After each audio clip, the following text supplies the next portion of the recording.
Good morning.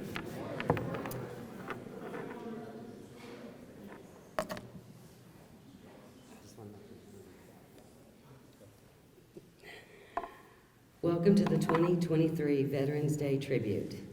The celebration of Veterans Day rests upon the treaty that ended World War I, signed November 11, 1918, at 11:11 a.m.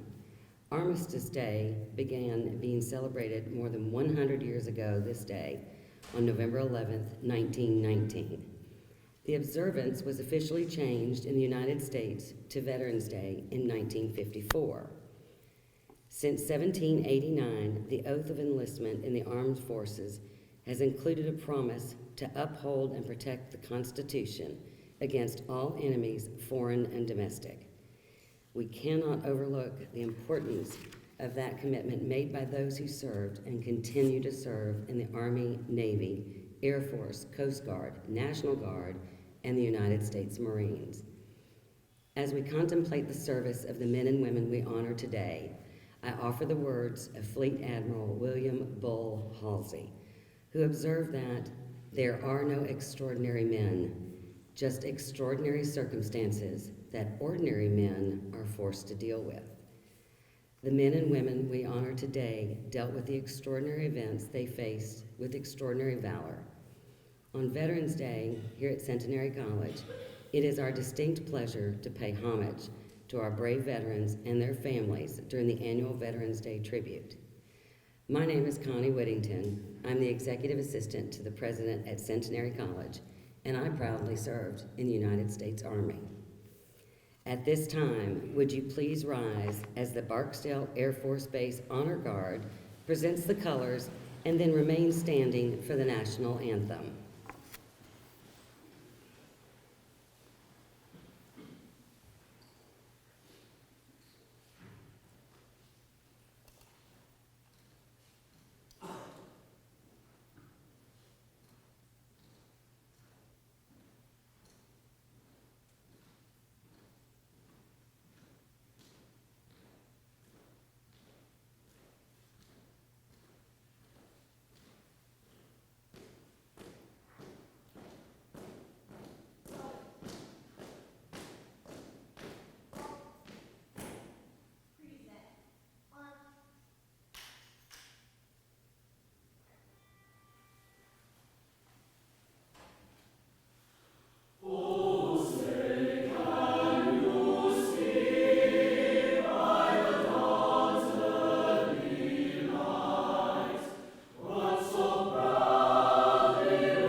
Thank you, Barksdale Honor Guard and members of the Centenary College Choir. I invite you to remain standing and joining me in the Pledge of Allegiance, followed by the invocation. I pledge allegiance to the flag of the United States of America and to the republic for which it stands, one nation, under God, indivisible, with liberty and justice for all. And now I would like to ask Dr. Donald A. Webb, President Emeritus of Centenary College and the former commander of the HMS Switha for the British Royal Navy, to share the invocation.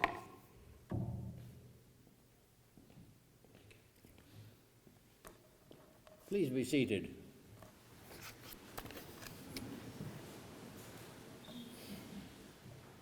Let us pray. Almighty God, we're met in remembrance, gratitude, and commitment. Help us to do so worthily. Here, Lord, in this place where ideals are nurtured, we bring to mind times of peril in our nation's history, when you inspired patriots to bring us through and save us. May our gratitude be as constant as your grace. So help us now and always to remember and honor those who gave their lives that we might survive to enjoy such freedom, such life. At the going down of the sun, indeed, and in the morning, help us remember them. Help us cherish those whose sacrifice left them without health, perhaps without limbs or peace. Bless them, Lord. Use us to bless them, especially by ensuring that they have what they need. Help us understand the price paid by those who lost loved ones, often even years later, still mourning. So may we this day and every day devote something of ourselves to that cause for which these patriots died or suffered or suffer still. And dear Lord, help us with all our hearts to thank and pray for those who guard us now, asking your most gracious blessing on them, that they may stay safe, yet know that their duty is being well done. In your holy name we pray. Amen.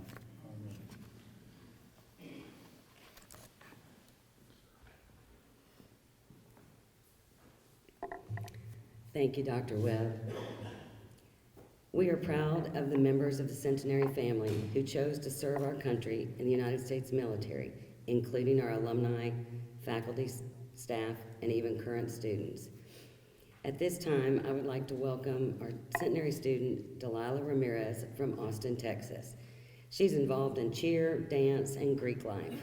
Her father, Hugo Montejano, served for 23 years with 35th Air Defense Artillery Brigade, Texas Army National Guard, 6th Infantry Division, and currently works for the Veteran Affairs as a police corporal. She will now read a portion of President Biden's Veterans Day proclamation.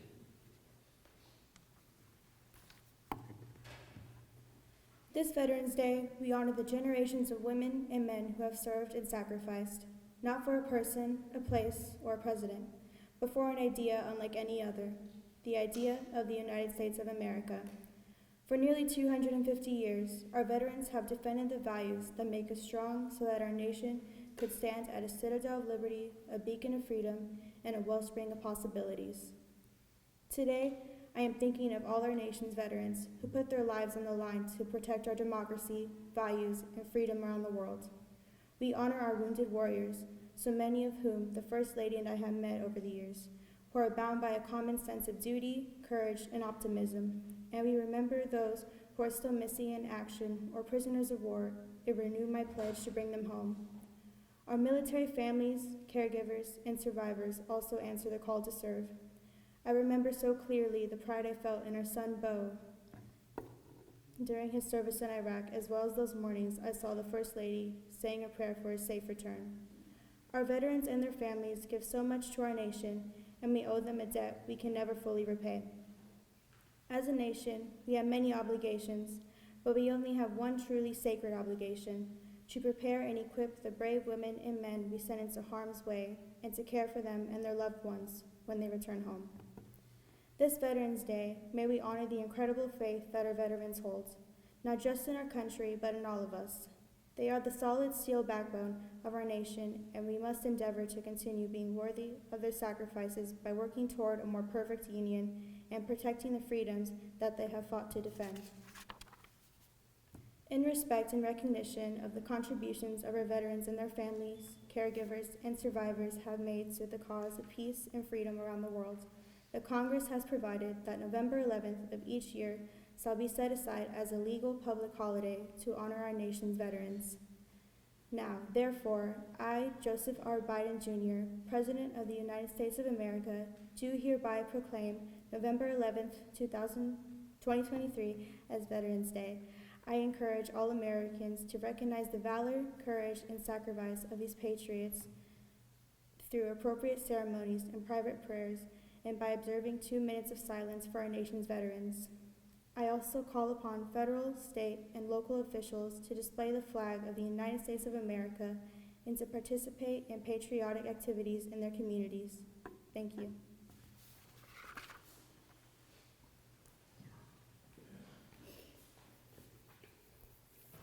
Thank you very much. I'd also like to recognize several distinguished guests who join us today. First of all, Lieutenant General Kowalski, it's a pleasure to have you back, sir. We have, I believe, Commissioner John Atkins from Caddo Parish Commission. I'm not sure if there are any other elected officials in the audience. If there are, please stand. And finally, it gives me a great pleasure to introduce you to my boss, the 31st President of Centenary College, Dr. Christopher Holloman. Thank you, Connie, and thanks for doing this today. Thanks, everyone, for being here. This is one of the special occasions in our year, and do have so many distinguished visitors and guests, and we're so honored to have veterans and active members of the military and their children. I know General Armagast, the new commander of the Mighty 8th, couldn't be here, and I will probably embarrass both him and his daughter, Caroline, who's a freshman here. We're honored by that. She's going to be in one of our one-act plays this weekend, so you can see her right next door at the Marjorie Lyons Playhouse. I do have some comments prepared today, but I'm actually not going to use them. Both my Connies have now passed out. Instead, I want to tell you very briefly about 6 people that I encountered over the last couple of days. And I promise you this is all true, or at least as true as I am aware. Yesterday, we were coming back from, Fred Landry and I were coming back from a brief visit out to New Mexico to raise some money, and we were on the flight, had boarded the plane from Dallas to Shreveport, and of course, as you all know, if you've been on that flight, it's a small plane, so you can hear all the conversations around you, and furthermore, we had to sit on the tarmac for a while, so there was a lot of conversation. When I boarded the plane, I was in the aisle, against the windows across the aisle, and one and two up from me were 2 handsome gentlemen, mature, but youngish, I would guess, in their 30s. And they were clearly talking to each other, and it became pretty clear they were in the military together, and they were returning from some sort of conference or training, and they were sitting front and back, and they kept up a lively banter the way that brothers in arms do, teasing each other about the events of the last couple of days or whatever. And then the plane continued to board, and a man, an older gentleman, which is to say probably 10 years younger than I am, sat down next to the guy in front, and they began to talk. And it turned out that he too had been in the military. I think that all of these, I'm pretty sure, are Air Force gentlemen, and they began to not really trade stories, but just sort of talk about their shared experience, the logistics of trying to keep your uniform unwrinkled as you packed it into a carry-on bag, and some of those things, and that was fine. And then the last person in this little tableau came in, and she was a woman, and she sat down next to the the gentleman closer to me. And they began to talk, and sure enough, she had been in the Air Force as well. And she was talkative, and they began to, you know how it is on the airplane, you began to feel each other out, what do you do? And she, the man at the window was a little reluctant to, he wasn't being overt or anything, but it gradually became clear that he was currently in the Air Force, yes. He works with nuclear weapons, yes. Eventually he said, yes, actually I'm down there in the silo. And she said, oh, so you're an officer. And it turned out she had spent her career in the Air Force in a variety of service roles. And they swapped stories about children in the military, but then she began to tell her story a little further. And again, she's right across the aisle from me on this tiny little plane, and so I wasn't really eavesdropping. No, maybe. And to condense it, she said, I went, for 6 months after I got out of high school, I was a dental assistant, and I couldn't do that anymore, so I joined the Air Force.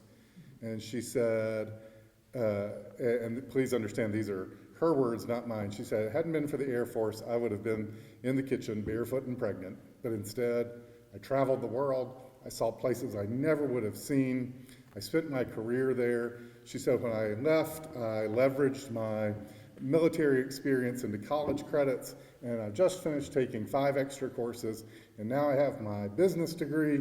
I'm the first person in my family to go to college, and I did it all without any debt, with great support, and that's what the military had done for her. And so I'm thinking about this, and just, what a great story. And then I reflected back finally to 2 gentlemen I had seen on the first flight out, Tuesday afternoon. And I hadn't really thought about it at the time, or hadn't put it all together. And they were younger men, and they seemed to be traveling together, but not really together. And they were farther up in the plane, and it seemed like maybe people were making a little bit of a fuss over them or something. I didn't really pay that much attention, believe it or not. And as I got off the plane, I glanced at them, and they were both carrying similar portfolios, and sticking out of both of them was a manila folder with their name across the top, and it said Parris Island. So we have some Marines in the audience. My assumption is they were off to basic training at Parris Island to join the Marines. And all these things put together for me how important Veterans Day is, and how important our military is, not just as the defenders of our freedom and our liberties. That's of course the most important thing they do, but the way they transform lives. And the fact that we do have people like these 2 young men willing to step into the gap in an all-volunteer Army, Navy, Air Force, Marines, Coast Guard to protect us. And it brought home new meaning for this ceremony to me, and I just thought I would share that with you today. So that is in lieu of my prepared remarks. We are very happy to have you all here, and it's now my honor to introduce our guest speaker. General Kowalski entered active duty in 1980 through the ROTC program at the University of Cincinnati. Go Bearcats, right? He held a variety of operational commands, including a bomb squadron, an operations group, a bomb wing, and an air control wing over his 35-year career. Kowalski retired from active duty September 1, 2015.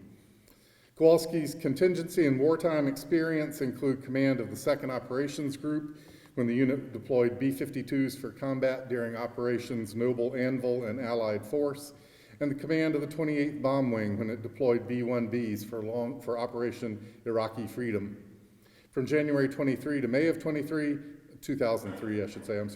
Kowalski commanded the 405th Air Expeditionary Wing in Southwest Asia, where he led a combined wing of B-1Bs, E-3s, and KC-135s to provide strike, battle management, and air refueling for Operations Iraqi Freedom, Enduring Freedom, and Southern Watch. His previous staff assignments include Headquarters Air Combat Command, Headquarters U.S. Air Force, and U.S. Joint Chiefs of Staff. He has served as the commander of the Air Force Global Strike Command until October 2013, when he became Deputy Commander of the United States Strategic Command. A command pilot, he has over 4,600 flight hours, including 127 combat hours in the E-3, B-1, and B-52. His many decorations include the Defense Distinguished Service Medal, Bronze Star Medal, Air Medal, and Global War on Terrorism Expeditionary Medal. I'm also pleased to say he has a long history with Centenary College and was part of the first, as we reintroduced a Veterans Day ceremony in 2012, is that right? So once again, welcome back to campus. Please warmly welcome Lieutenant General Kowalski.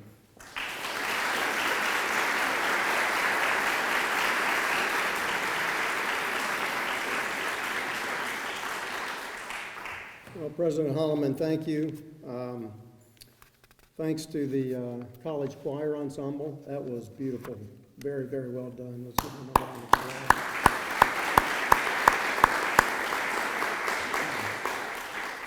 Connie, thanks for saving the audience about 5 minutes of my speech by talking to them about Veterans Day and the history. Ms. Ramirez, thank you. I would offer to let you say this one, but I'm afraid you would say yes and do better than me, so I'm not going to put myself in that position. President Holloman, thank you. Thank you and the leadership of Centenary for continuing to have this Veterans Day ceremony. Dr. Webb, thank you. Those were excellent remarks, particularly about the families left behind. You know, I like to, every once in a while, just remind myself to be grateful for something. So today, I'm grateful that Centenary College is having this ceremony. I'm grateful that all of you showed up, and I'm grateful that this uniform still fits. And as we celebrate Veterans Day, I'd like to pass on some remarks that General Mattis, James Mattis, gave. I've paraphrased him a little bit. But he was talking to veterans about being veterans and about what that meant. And he said, "No granite monuments, regardless of how grandly built, can take the place of the veterans' raw example of courage when in their youth they answered our country's call.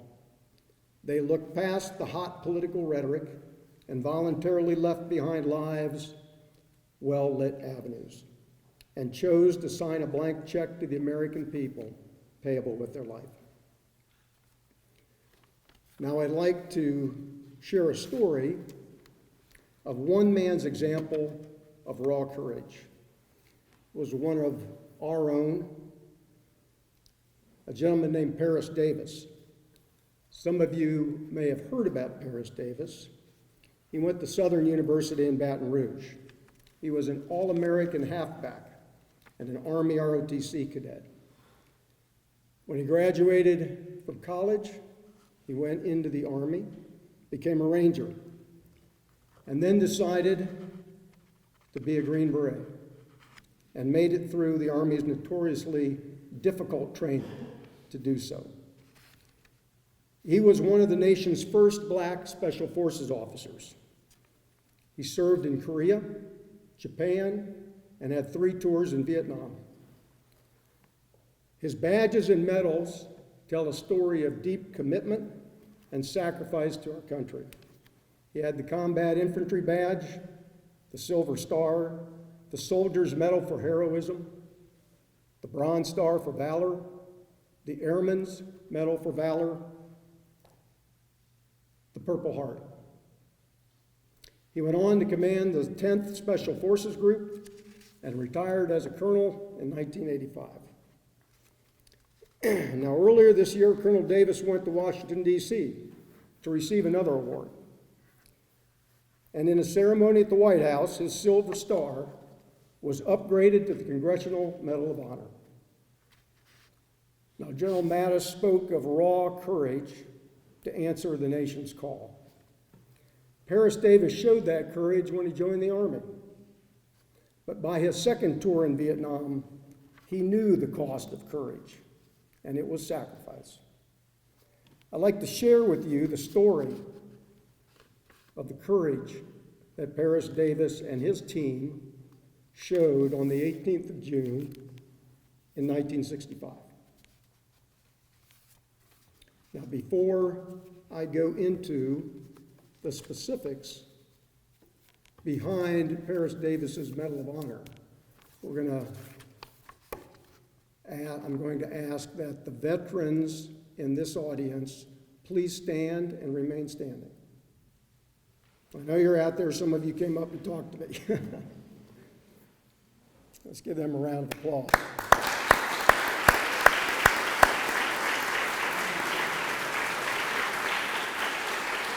Now stay standing. If you're a spouse or a family member of a veteran, please stand.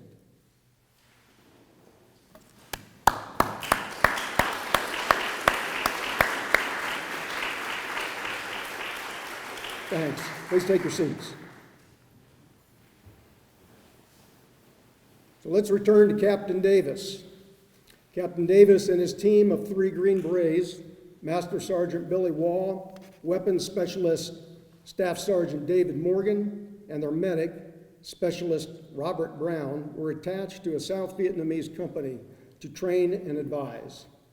In the early hours of June 18, 1965, they just finished a 10-mile night march on the company's first combat mission, a successful raid against the Viet Cong in the jungle of Bang Son.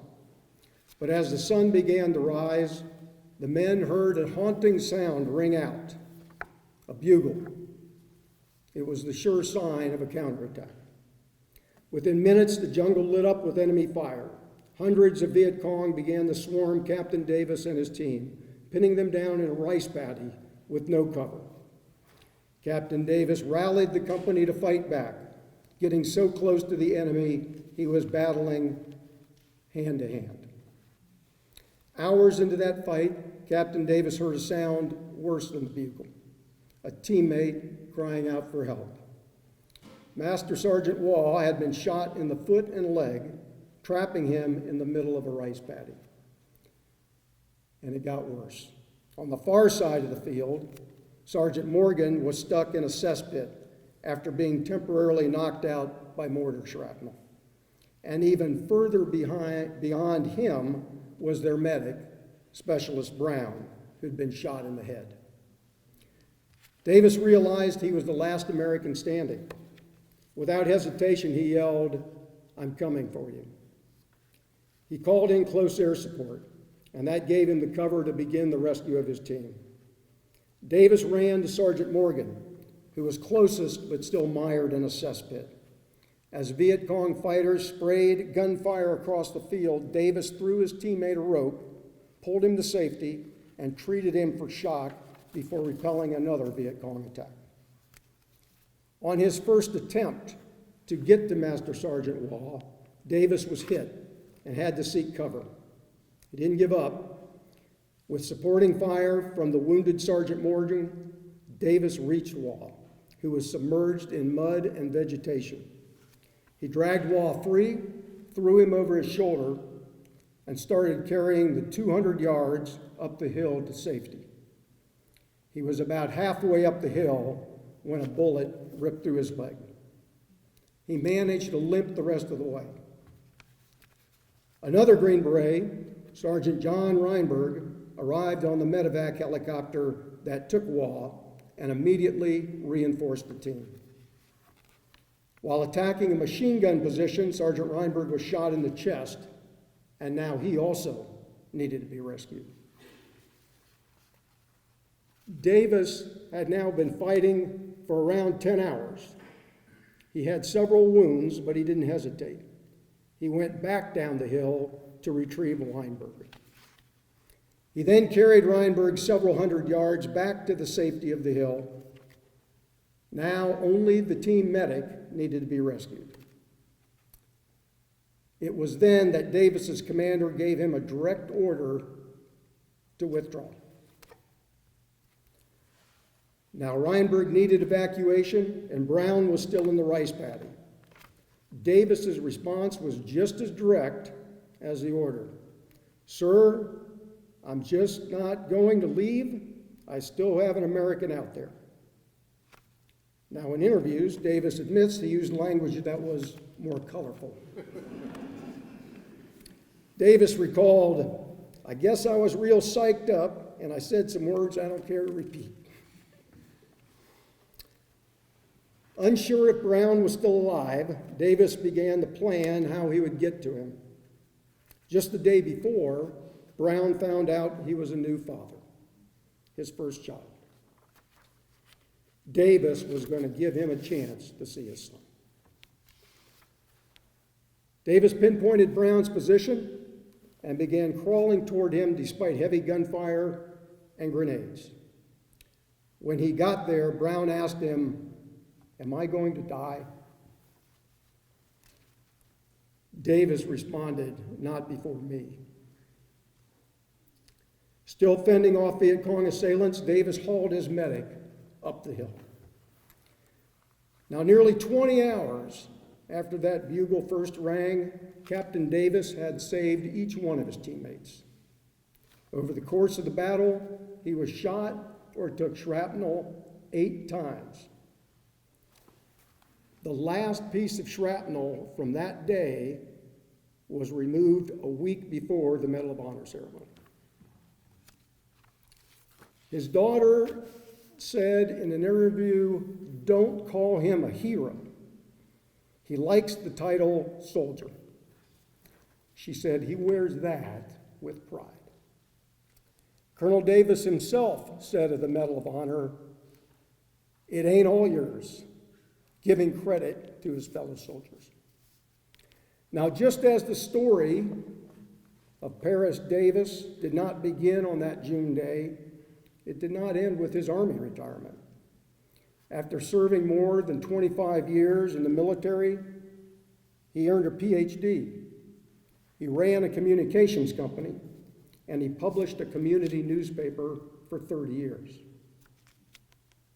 Now, I hope you found inspiration in the story of Paris Davis. His courage, despite knowing the likely sacrifice, his embrace of responsibility for his team, and his humility in deflecting attention to others. In closing, I commend the leadership of Centenary for continuing to have Veterans Day. And I also thank Centenary for their support of veterans through the Yellow Ribbon Program. Thank you very much.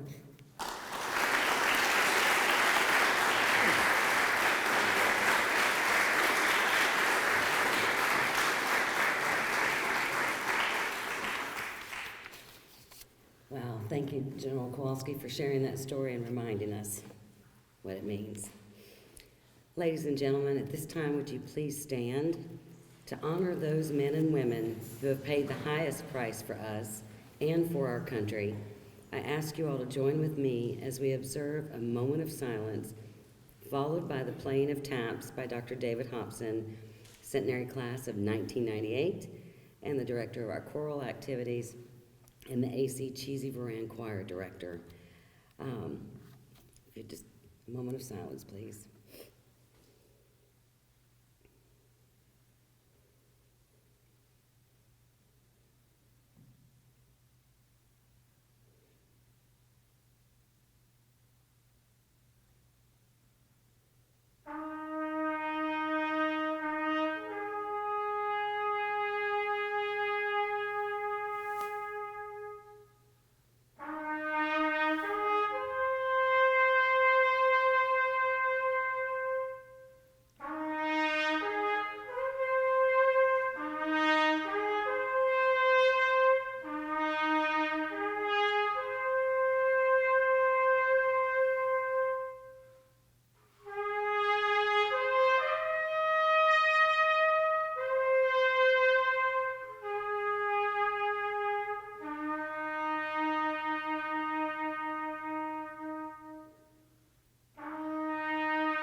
Thank you. Please be seated.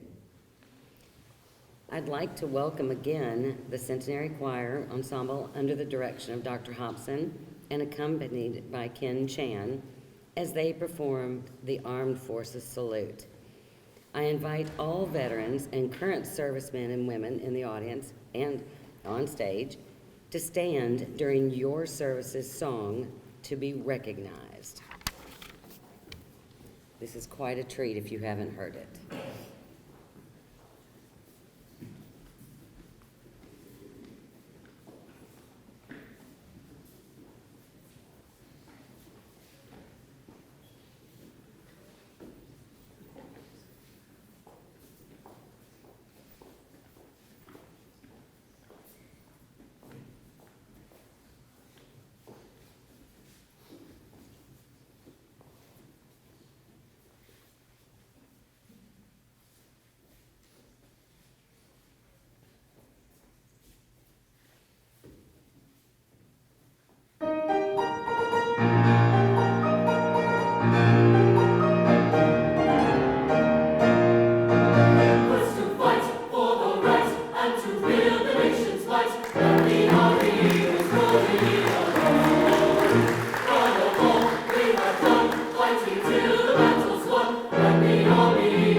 so it always gets me. I hope you all enjoyed it as much as I did.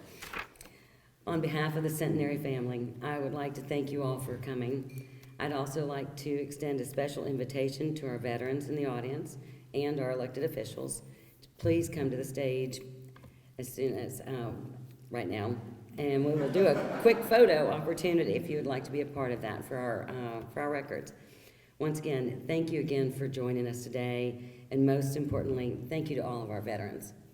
We appreciate you. Thank you.